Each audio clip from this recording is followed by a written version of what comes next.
Yo guys! What's up? And welcome back na naman dito!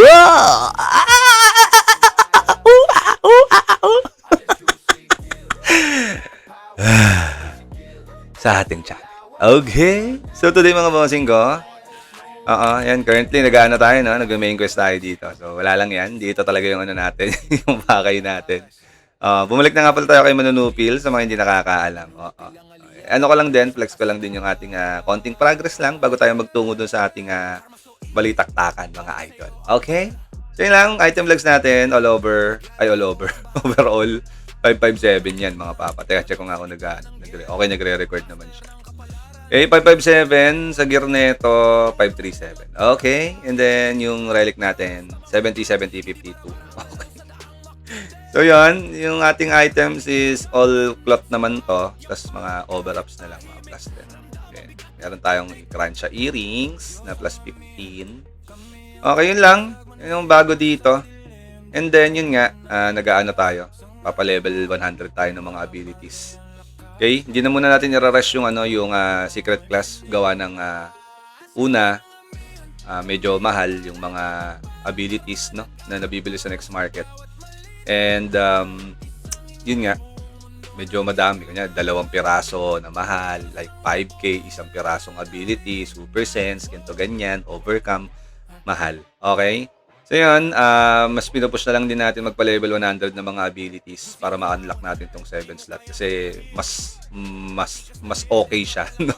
Mas mas maganda, no? Compare sa mga hidden class yung may mga 7 slot ka na. No, yung normal na mga class codex tapos may 7 slot, ayun, mas solid 'yun. Okay, so dako na tayo mga bossing dito sa ating topic talaga. Okay? So magkakaroon tayo ng update, no? Update sa April 29. So punta tayo dun sa Facebook. Okay? Tayo sa Facebook mga bossing. Okay? Yan.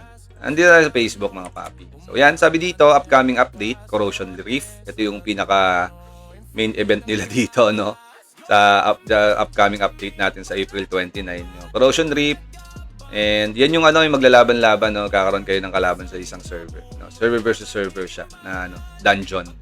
Okay, so dungeon siya, pasok kayo sa dungeon, then andun yung mga kalaban yung other server, no? Lang yun, isang server lang yun. So yun, parang ganun siya. Introducing Corrosion Reef, the first ever versus server cooperative dungeon, arriving in the April 29 update. Okay, 2 servers, 2 servers will be matched each week. Each week, weekly nga, no? Clashing for victory and the rewards that follow. Okay, fight alongside your server and push for triumph. Even those who stand behind the front lines will feel the power of victory. So, puntahan natin to. Okay. Click natin to. Ay, hindi. Meron pala ako nabasa dito, guys. Ito. Shoutout sa'yo dito. Sino ba to? Basahin nga natin tong comment na ito. Okay yung comment na ito. Medyo napukaw ang aking attention. Sabi niya, each server have enemies on their own server. Okay, mga kalaban daw sila.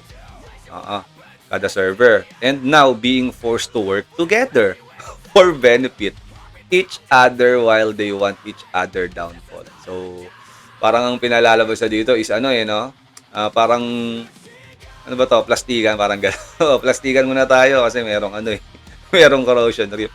Okay, so yung pinalalabas niyan. Great idea. How about quickly update SNS skills plunge in? You know the Korea version. 7-meter range and of course have ability to stun. Yung mga ganun, no? Tapos labas na nila yung sight, no, na class. Kuday Marimar. Tagal na nun. Okay, so yon sabi ni Wang Ji. Shout sa'yo, brother. Di ko alam kung Chinese ka, pero yun. Shout sa'yo, bossing. Tama naman, pero yun. Antayin na lang natin. Trust the process na lang, mga papi. Okay, so punta tayo dito. Yan. Ganda dyan, bossing. Punta tayo dito. Ito yung 9th dev letter. Okay? We greet you today with the 9th letter as we look back on our journey for the past 8 months. Okay? So yun, meron ako ditong nabasa. Hindi, basahin muna natin to. As we launch the global service of Lord 9 in July 2025, we very first promise we made was we made was a game created together. A game created together, quote and quote. And we have been preparing various changes to provide a better gameplay experience. The Unified World Marketplace. Ito medyo sa mga nakakaalam kung ano ba to, comment nyo lang dyan sa comment section. Pero ang pagkakaalam ko dito, buddy, kasi ito Unified World Marketplace. So parang magkakaroon ng yung market ng Asia and then yung unified server. Tama ba? So magiging isa na daw, parang ganon, magkakaroon daw ng ganon. Created to improve the stagnant trading environment. Okay, so siguro, base sa pagkakaintindi ko, mga kaibigan, no, pwede nyo akong i-correct. Ang sinasabi dito is from the word stagnant, mga bossing. Ibig sabihin yan kasi yung parang walang progress, parang di gumagalaw, parang ganon. Parang steady pulso lang. So ang gusto nila mangyari dito siguro, para umikot yung mga nakabend doon na matatagal na, no, sa Asia server, no, sa Asia next market. So parang ang gagawin nila, i-combine nila yon. Hindi ko alam, hindi pa natin alam. So antayin na lang natin sa susunod na update, no, sa April 29, no, kung ano ba talaga to. Medyo naguluhan din ako ng konti dito. Pero kayo ba, ano bang masasabi nyo dito? No, kung sakali man na pagsamahin na ang next market ng Asia at Unified, no, yung old server na next market versus Midea market, no, yung ganon. No? Ano masasabi nyo dyan? And yun din, comment din sa comment section kung sino nakakaalam talaga kung ano ba talaga to. Okay? Kasi ako medyo naguguluhan pa ako dyan. Okay? The ability book piece system. Oh, ang hirap nga naman kunin nito, mga papi, no? Sabi prepared to ease, mabawasan ang burden of obtaining ability books. Para hindi na daw mahirapan, sabi. No? So may gagawin daw sila diyan na sistema, hindi natin alam kung ano 'yan. So antayin natin. Lalabas din ako ng video pag naglabas na sila ng mas maliwanag pa, no? Na letter patungkol mga kaibigan dito sa paparating na update, no? And even the lucky draw introduced to provide new ways to acquire things. Uy, ano to? Is it budol or not budol? Okay? So yun mga bossing, no? Yan yung mga abangan natin sa paparating na update, sa pipintong update, mga bossing. Kasi ito nga yan, this April update, ito na yun yung corrosion rate. Maganda rin to, bossing, magandang content to. So tingnan natin, ilalive din natin yan sa mga gusto makapanood ng live. Nasa Medj TV lang yan, walang exact na oras, bigla-bigla na lang nagla-live. Sana maabutan ninyo, no? So yun, huwag niyong kalimutang mag-subscribe sa ating YouTube channel and hit nyo na rin yung notification bell para pagka nag-upload tayo or nag-live tayo, ma-notify kayo. Yun lang.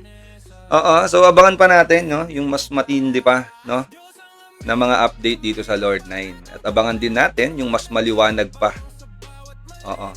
Tingin ko maglalabas sila ng video dyan, mga bossing. So mas maliliwanagan pa tayo dito. So maglalabas din tayo ng video doon. Okay, so yun lang for today's video. Sana gusto nyo itong video natin. And yun nga, medyo naging exciting, no, mga bossing ko. Yung mga kaganapan, lalo na sa mga bukod sa mga war na nangyayari. Especially sa Midea 7, Cruncha Wars, yan. Exciting, saya. Okay? Kaya sa mga kalaban namin dyan, and no hard feelings, mga papi. Let's enjoy the game. Play lang, mga boss. Game, magkakalaban tayo, magkakaaway tayo. Pero dito, in real life, goods tayo, mga boss. So yun lang, mga boss. Maraming salamat sa panonood. And kung nagustuhan itong video natin, please don't forget to like, comment, share, and subscribe to our YouTube channel. Once again, this is Medj TV. And see you in our next vlog. Peace out. Take care. Very much. Bye-bye. GG's.